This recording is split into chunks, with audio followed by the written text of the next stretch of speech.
See, See, remember, remember, many of these are only shades, right? So, right answer, wrong answer, but it's not purely subjective also, right? Because remember, the responsibility of the individual or the company will vary on the basis of the answers that you give. So, it is not just anything goes also. B, sir. B. B, Another nothing thing else, because it it is indifferent to the problems to which it contributes. Okay, let us check. Yeah. Yeah. So in the Bhagavad Gita, yoga is treated as see, we have kind of mixed many of the questions that given earlier. So if you don't know the answer, don't worry about it. But the yoga is treated as self-negation, withdrawal from all actions, action without motives, perfection in action. Simplification is very simplified. But what do you say? Anybody? B. Okay, let us click B. Anybody else? Any other? C, sir. Action without motives. I mean, I think. Okay, Okay, somebody is saying D. Okay, almost all these are applied. But what is the most? What is the closest in terms of C or D or B? See, if you look at A also, at some point of time, the self-interest is not projected, right? Like you don't act on the basis of self-interest in the Gita, right? You act on the basis of what is right. So let us try C. Okay. Then we will see how it works. Because it will anyway, once we finish it, it's going to show us what is the right answer, what is the wrong answer. So there was a big earthquake. And Italian officials were indicted on the occasion of the earthquake.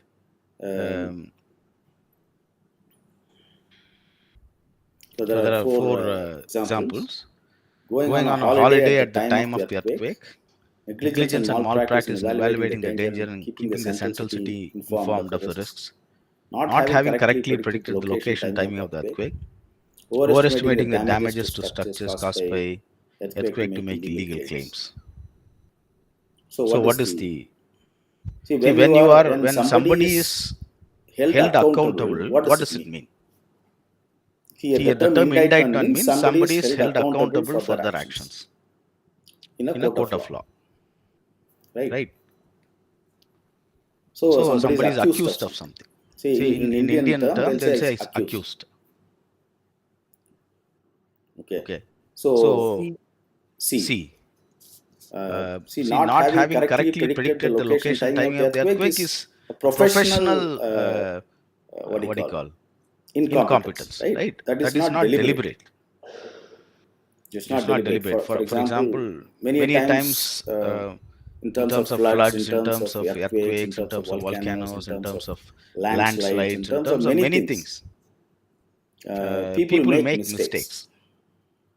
But only when it becomes deliberate, then it becomes negligence and malpractice. Right? Because when you know the consequences of your actions and you don't take action, then it becomes a criminal liability. So negligence is more criminal. You know the effects of your actions and still you don't take action. That is the major. So who were these officials? I'm not sure. See, like what has happened is we have jumbled a lot of questions. This was some other faculty's question. Okay. So I have what is happening is that sometimes there'll be 10-15 questions given by faculty. Then it jumbles everything. So I have to go to the presentation given by the faculty and take a look at it and tell you what is this about. But it was also in the newspapers. There was a major earthquake and these many people are actually convicted or indicted for negligence and not really doing their jobs. So that is even for me it's a very new question. I didn't know this was going to be here. So Okay, sir. Yes. yeah. Going on a holiday at a time. See, let us just see, for example, going on a holiday at a time of the earthquake, it's can regard for the people. That is also one major aspect. Negligence and malpractice. That is actually, see, that is the closest that comes, right? Negligence and malpractice in evaluating the danger and keeping the central city informed. First, A and B are actually close to what you call the dereliction of duty, right? That means you basically ignore your duty. If you don't do your duty, then you are culpable. Right? So third one is also possible, but that is incompetence. Okay, when a person is ignorant, you cannot, or the person does not have the capability then you can't blame the person and say that you are criminal in negligence, right? So that person is probably not qualified. That is not a crime. But the first two is actually the people who are supposed to do their duty did not do their duty. That is where the responsibility becomes even more important. So what do you guys want? A or B? B, sir. Let us just put B and see what happens. So insider trading, you guys know this. It is very unethical, right? What is insider trading? Like knowing some secret information, using it to gain in stock market. Okay. So what is the A, B, C, D? Which one? C, I guess. C. Okay. That looks the most apt. So let us go to. See, when you talk about meta ethics, we are talking about what are the what is the area of ethics. It basically goes one step above. Meta means beyond or above. What is ethics? The question is what is ethics is what meta ethics talks about. Because of the four examples given, what is the meta ethics is ethical inquiry, critical analysis of the foundations of ethical standpoints. About metaphysics, study of epistemology. Which one? Epistemology is study of knowledge.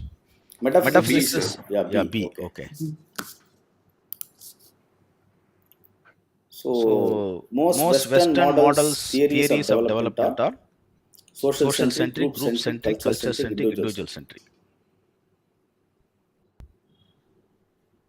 See, when you think of America, when you think of Europe, what comes to your mind?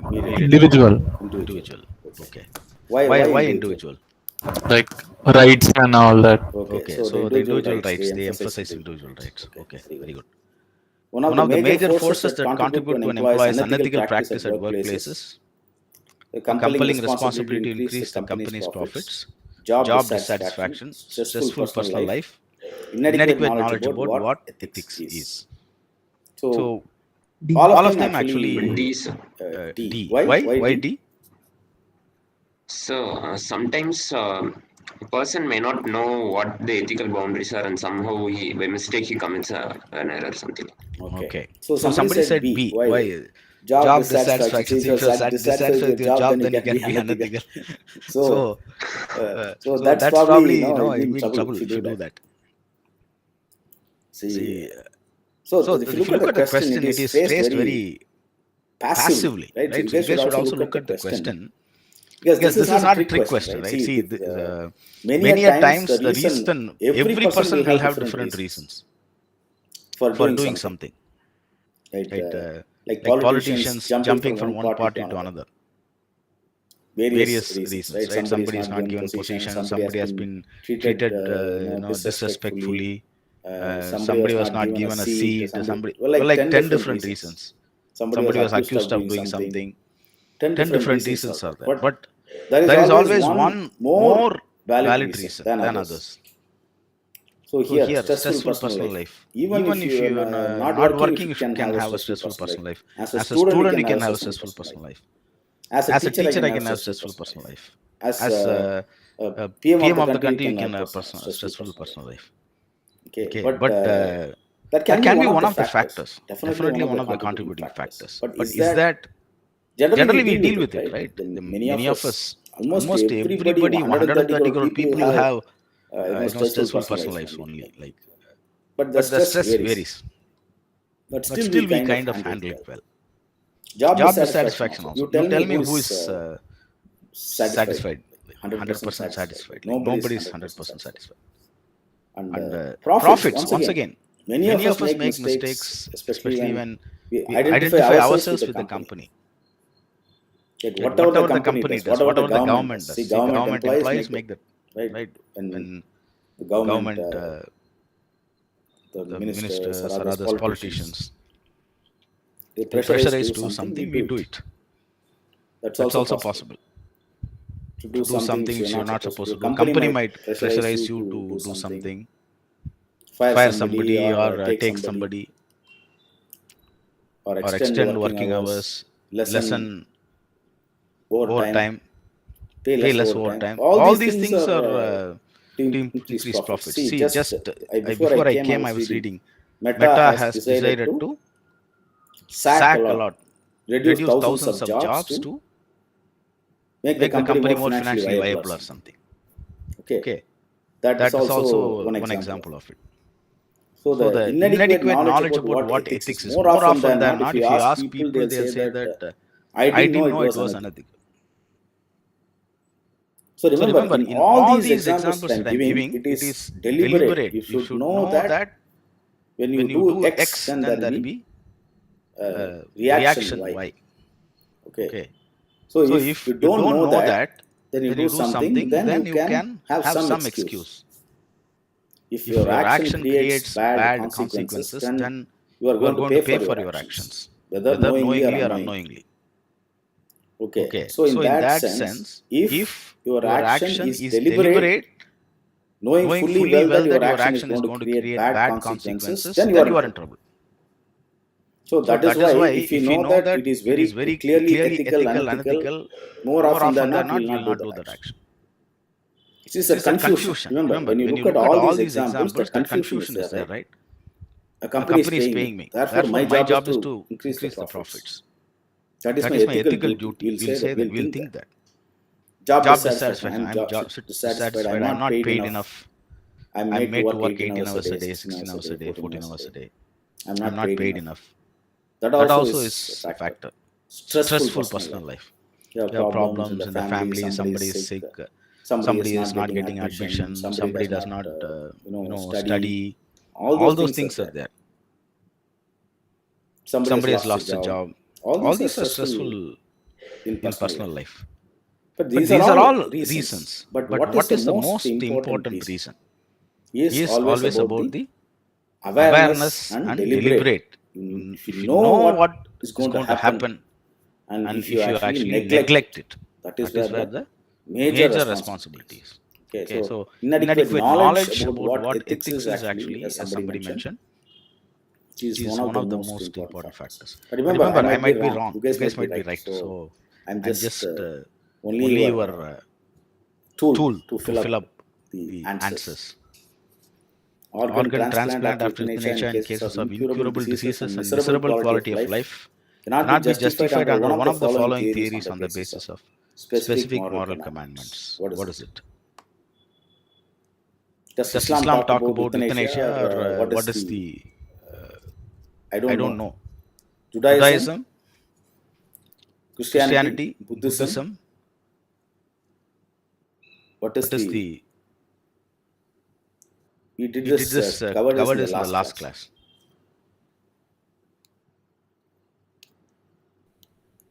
Elizabeth Anscombe. Anybody? Thou shall not kill. Where is it? Sir, actually, its origin is Judaism, right? Yeah, but thou shall not kill. See, in which religions? Very good question. See, ultimately, this all the Judaism, Christianity, and Islam are all called Abrahamic religions, right? So, but where the Elizabeth Anscombe example that I gave was, she was a Roman Catholic and she opposed any kind of war, any kind of killing, any kind of bombardment, any kind of this thing. So she was a very devout Roman Catholic. And Christianity is, see, Buddhism doesn't say kill people. Buddhism doesn't say you just go and do euthanasia. And Judaism also doesn't say, Islam also doesn't say that. Okay, but which in terms of look at abortion today, the law has been changed in America, right? So that kind of a very forceful emphasis, and they have also this clinics in many of these in the states in the US has been banned, right? Dr. Kevorkian, this clinically assisted suicide, that's what it's called, I think. The people who are opposed to it called mercy killing and those various kinds of things. But in many of the states, this has been closed based on Christian belief. Right. None of the other religions say that you go and kill people or that's not the case. But in Christianity, like especially if you look at what is happening now in various parts of the world, Europe is more, let us say, the individual rights are respected more. In the case of America especially, which is also known as Bible Commonwealth and Puritan oligarchy, so Protestants, Puritans actually, they were originally they were the ones who built that country. So in that sense, Christian ethics is probably out of these four is the right answer currently in the current context. Okay, you guys agree? See, there was this another case study which we did in the class. The case of Teresa Shivo, where a young woman actually suddenly has a what happens is that the blood in the brain stops flowing and she kind of collapses, and for 16 years she was in a coma. And so remember, in a coma means your heart functions, you have life, but there is no activity otherwise. Right? Just you are existing. So there is no what do you call conscious activity. So it's called in a kind of very roughly pejoratively as vegetative state, right? So there's a brain activity, there is no physical activity, there is no activity that kind of where for any life form it is important. Somebody feeds you, you are lying in the bed. That's all. You don't even know that you exist or you can't react. So that is the situation there. So then finally, after 16 or 17 years, even the court went and said that, you know what, let us remove the life support. And there was another case in India called, I think it was Aruna Shanbag case in. So recently there was a nurse in, I think, Bombay, if I remember correctly, and this person Aruna she was badly assaulted by a ward boy, and then that guy, I think, after 25 years in jail, that guy was released recently. I think she was kept alive by the nurses for like 20 years or some long time. I don't remember the number of years. She was basically in a vegetative state. Then finally she passed away, I think. So you should also check this. I have the case somewhere. So these kinds of things where the life of somebody should not be taken. It's a very religious thing, right? So Islamic ethics, Judaism, Buddhism, they don't directly actually see in Buddhism and many of these, there is this concept of nirvana, parinirvana, many of these things, right? So those are actually where people in Jainism also, you have the Salekana, right? Any Jains around? What is the other name for Salekana? I forgot the name. Anybody? So where you basically voluntarily leave your life. So these kinds of things are philosophically you can explain many things. But thou shalt not kill very directly is part of the New Testament, right? And now in the case of America, which is a very professes Christian ethics, Christian country.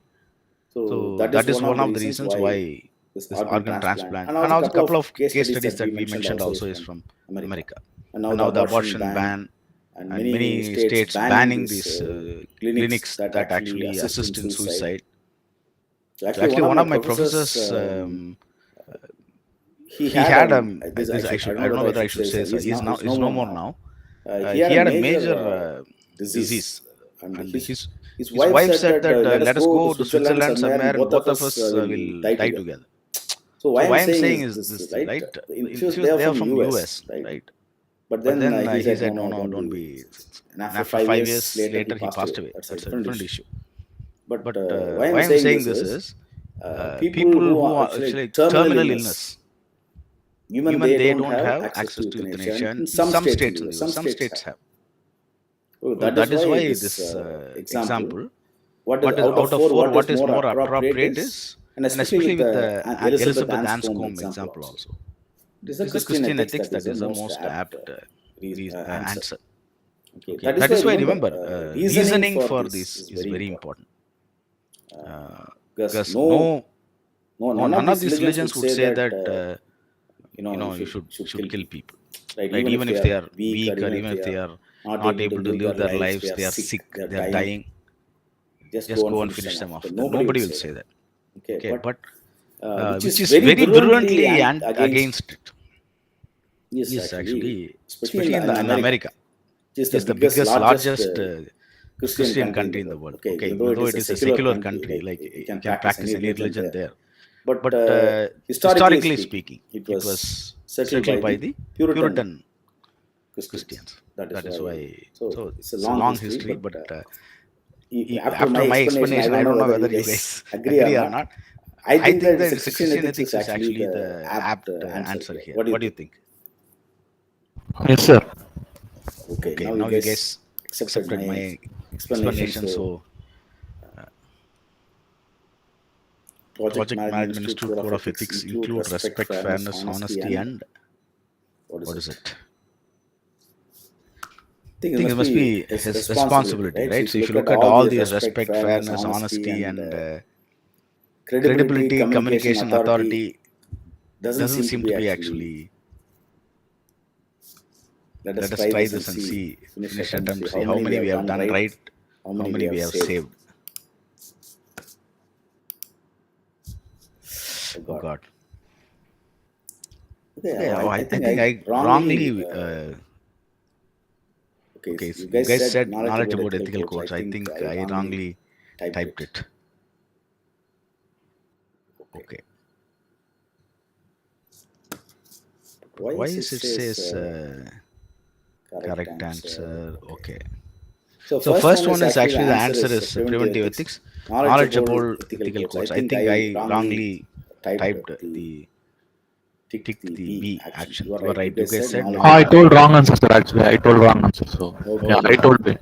Okay. So like knowledge about ethical codes is the right answer. I think I should have clicked the fourth one. But Sir, still I'm not getting this concept of preventive ethics. Okay. See, generally when you actually, for example, especially in engineering, safety is the safety or taking preventive action is actually the norm, right? In construction or any form of experimental, for example, you are a doctor, you are a lawyer. So the responsibility of a professional is to warn people about the dangers of something. It's not actually. There is this very famous proverb, right? Prevention is better than cure. So there is something called preventive, there is something called curative. So why do we have vaccination? When we have COVID vaccines, why do we have COVID vaccines? To prevent the epidemic or pandemic from spreading, right? So today actually that's going to be, for the bioethics, we will see that the prevention or curing. Cure or prevention. This is actually what we are going to look at. How by the, especially in the Tuskegee syphilis study, in the name of curing, it was not prevented, but they actually cheated the people. How the US government officials, especially the public health officials, tested live syphilis, in the natural environment. That means natural environment means if a person is afflicted by syphilis, they did not give him any kind of cure. That means there was penicillin available from 1930s. It was already invented, and then so penicillin could have been antibiotic, and then could have treated the syphilis. So what they did was, instead of treating them, they wanted to observe how the person died, even till autopsy. For years and years and years, people suffered and then died, while thinking that they were being cured of the disease. So when you know that prevention is possible, you should act proactively and prevent something from happening, whether it is Bhopal gas tragedy, or take any of the man-made disasters. There you have to, whether it is pandemic or, see, for example, that is the accusation against China, right? That if they had informed the people, WHO, various UN and various other countries and various other agencies, then we could have prevented this many loss of lives. Right? So that is what preventive ethics is. You should actually take care that some disaster does not happen. Some untoward incident does not happen. So that is especially the job of a professional. And another very good example is that the city corp building in the US. I think probably I'll also send you that link for the video. Lee Corbusier, I think the name of the, I have to check the name of the builder. So it became an iconic building, but then the design was wrong. Design was flawed because the shear, especially when 150-mile winds were blowing from the sea. It's an Atlantic coast, right? So that means you have a lot of storms coming. The storms come in the shear of the building. See, because it was not built like a traditional building. The pillars were built not on the edges, but in the middle. Because there was an old church, so they were not allowed to destroy the church. So they built, like for example, instead of four corners, they built in the four middle of the building. So the shear was a major issue, and that was pointed out by an engineering student. It was built by a world-famous architect. But they calculated wrong. They made mistakes in calculation. They did all kinds of balancing with various ways they did that. But this one they did not take into account. Or there was some when they implemented it, it was not done properly. So a student, a B.Tech student from civil engineering or architecture, she came and calculated everything and said that this is unstable. So then they had to, the person who was in charge of the top architect, the top engineer, he told the government that, see, this could actually fall. You have to vacate. Almost half a mile you have to vacate people from New York. Remember, in the middle of Manhattan or somewhere. So then they took action, then they changed certain things, and then they kind of fortified the structure, strengthened the structure. And later that lady was actually, that student, female student was not recognized, but later, many years later, the person who was the top architect or engineer, he said that the student from a college, local college, called us and said, what you have done is wrong. That is when we started to panic, and then we started. So they fixed it. She was supposed to get an internship in the office. But since she said that it was wrong, they got to panic mode and they were trying to fix it. And so they forgot to give her an internship. But they didn't want to give her an internship. So later, several years, 25, 30 years later, actually, last time when I did this course, I showed this video to people. She says a very beautiful thing. She says now she's a very successful architect, then she became a management consultant and did MBA, and then she changed her profession. She said one very interesting thing. Never see, even if you think that your question is stupid, okay, never stop. You should ask the question, because she said that many people might be thinking. See, if she thought that one of the world's topmost architects and engineers, construction engineers had did a mistake. This is a very kind of a simple mistake, right? Then if she thought that no, they could not have done this, then look at the danger, look at the disaster. Half a mile building, which is like 50 floors, 80 floors, 90 floors falls. And look at the danger and the destruction would have. It's also kind of will impact the prestige of the entire country, right? US people will say, what kind of a country is this? They can't even build a proper building. And in the middle of New York, Manhattan, and they have built this kind of unstable structure, and people have died. So that would actually destroy the prestige and respect of the country, entire country itself.